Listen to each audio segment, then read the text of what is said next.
إن للمتقين مفازا حدائق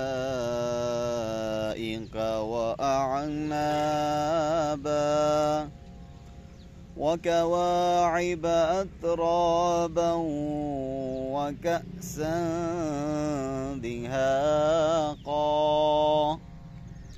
لا يسمعون فيها لغوا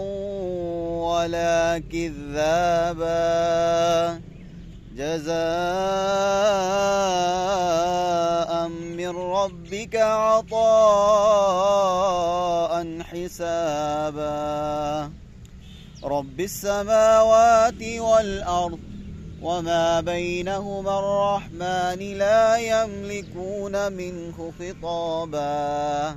يوم يقوم الروح والملائكة صفا لا يتكلمون إلا من أذن له الرحمن وقال صوابا ذلك اليوم الحق فمن شاء اتخذ إلى ربه مآبا إنا أنذرناكم عذابا قريبا يوم ينظر المرء ما قدمت يداه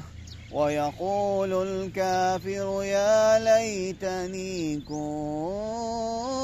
ترابا.